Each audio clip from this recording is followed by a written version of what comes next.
தாய் தந்தையாவது இன்னும் ஒரு கனவாக உள்ளதா? அப்போலோ ஃபர்டிலிட்டி தாய் தந்தையாகும் உங்கள் கனவை நனவாக்குகிறது. இலவச ஆலோசனைக்கு கால் செய்யவும் 9953541711. முதலமைச்சர் வெளிநாடு சென்றிருக்கிறார். இன்னைக்கு தமிழ்நாட்டுல இருந்து திடீர்னு போனா உடனே அயல் நாட்டு கம்பெனிகள்லாம் தமிழ்நாட்டுக்கு வந்துட மாட்டாங்க.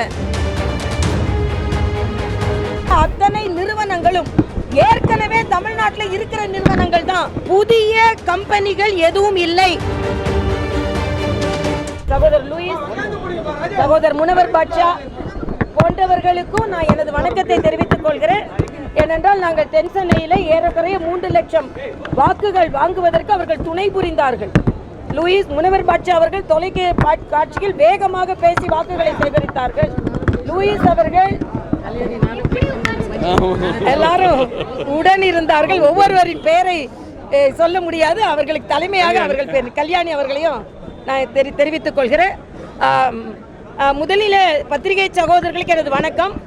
சகோதரர் வாசன் அவர்களை நான் பாராட்டுகிறேன். ஏன்னா ஒவ்வொரு நினைவு தினத்தையும் ஒரு நலத்திட்டங்கள் உதவி தினமாக மாற்றி தமிழகத்தில் உள்ள அத்தனை தலைவர்கள் இங்கே வரவைத்து ஒரு சேவை விழாவாக நடத்துவதற்கு எனது பாராட்டை தெரிவித்துக் கொள்கிறேன்.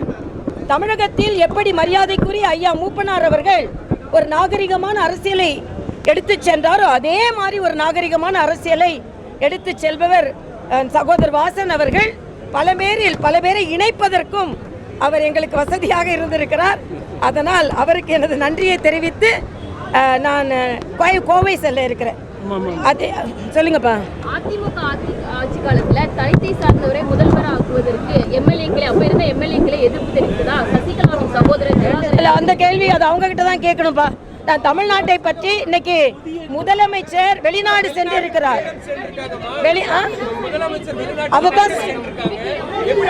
அதைத்தான் சொல்ல வந்தேன். முதலமைச்சர் வெளிநாடு சென்றிருக்கிறார். அவர் முதலீட்டை ஈர்த்து வந்தார், நல்லதுதான். ஆனா இதுக்கு அடித்தளம் இட்டவர் மரியாதைக்குரிய மோடி அவர்கள் என்பதை புரிந்து கொள்ள வேண்டும்.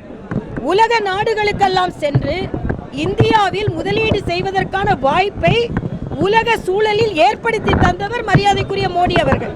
ஆக இன்னைக்கு தமிழ்நாட்டில இருந்து திடீர்னு போனா உடனே அயல் நாட்டு கம்பெனிகள்லாம் தமிழ்நாட்டுக்கு வந்துட மாட்டாங்க. பாரத தேசத்தை ஒரு வலிமையான தலைவர் ஆள்கிறார் என்ற வகையில் தான் தமிழ்நாட்டிற்கு வருகின்ற முதலீடுகளும். ஆனா இன்று காலையில பத்திரிகைகள் பார்த்தீர்கள் என்றால் அவர்கள் இன்று சொல்லுகின்ற அத்தனை நிறுவனங்களும் ஏற்கனவே தமிழ்நாட்டில் இருக்கிற நிறுவனங்கள் தான். எதுவுமே புது நிறுவனங்கள் இல்லை. அதனால தமிழக அரசும் அண்ணன் ஸ்டாலின் அவர்களும் விவரமாக எங்களுக்கு தகவல் சொல்ல வேண்டும். எங்களுக்குன்னா மக்களுக்கு புதிய கம்பெனிகள் எதுவும் இல்லை. இன்று காலை அவர் எந்தெந்த நிறுவனங்களோடு ஒப்பந்தம் செய்து கொண்டார் என்று பார்த்தால் எல்லா நிறுவனங்களும் ஏற்கனவே தமிழகத்தில் நிறுவனங்களாக செயலாற்றி வரும் நிறுவனங்கள் தான். ஆக தயவு செய்து தமிழக மக்களை ஏமாற்றாமல் நீங்கள் சென்றிருப்பது சுற்றுலாவா இல்லை என்றால் தமிழகத்திற்கு கொண்டு வரக்கூடிய முதலீடா என்பதை தெளிவுபடுத்த வேண்டும் என்பதும் நான் தெரிவித்துக் கொள்கிறேன். ஆபத்தானதுன்னா இந்தியா முழுவதும் மற்ற மாநிலங்கள் இதை ஏற்றுக்கொள்வார்களா?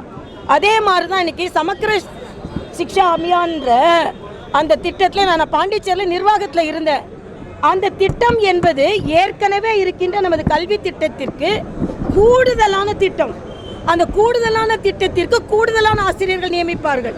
ஆக நீங்க அந்த திட்டத்தையே பின்பற்றாமல் அதில் என்ன விரிவுபடுத்தப்படுகிறதோ அதை நீங்கள் பின்பற்றாமல் அதற்கான செலவை மட்டும் கேட்பதைத்தான் மத்திய அரசு கேள்வி கேட்கிறார்களே தவிர எப்பொழுதும் உள்ள கல்விக்கான ஒதுக்கீடை அவர்கள் நிறுத்தவில்லை. எதற்கு எது ஒதுக்கப்பட்டதோ அதை செய்யாமல் அந்த ஒதுக்கப்பட்ட நிதியை மட்டும் கேட்பதுதான் தவறு என்று சொல்கிறார்கள். அதனால் மரியாதைக்குரிய பாரத பிரதமருக்கு தமிழகத்தில் உள்ள அமைச்சர்களை விட அதிக அக்கறை இருப்பதனால்தான் புதிய கல்விக் கொள்கை ஒன்றை கொண்டு வந்து பாரத பிரதமர் கொண்டு வரல. கஸ்தூரி ரங்கன் தலைமையில் 2 ஆண்டுகளாக பல லட்சம் பேர் கருத்து சொல்லி கொண்டு வந்தது அது. அதனால் வேண்டுமென்றே அரசியல் காரணங்களுக்காக புதிய கல்விக் கொள்கையை மறுக்கிறார்கள். உலகம் முழுவதும் தமிழகம் முழுவதும் இந்தியா முழுவதும் தமிழக மாணவர்கள் சென்று அங்கீகாரம் பெற வேண்டும் என்றால் புதிய கல்விக் கொள்கை தேவை என்பது எனது கருத்து. தாய் தந்தையாவது இன்னும் ஒரு கனவாக உள்ளதா? அப்போலோ ஃபர்டிலிட்டி தாய் தந்தையாகும் உங்கள் கனவை நனவாக்குகிறது. இலவச ஆலோசனைக்கு கால் செய்யவும் 9953541711.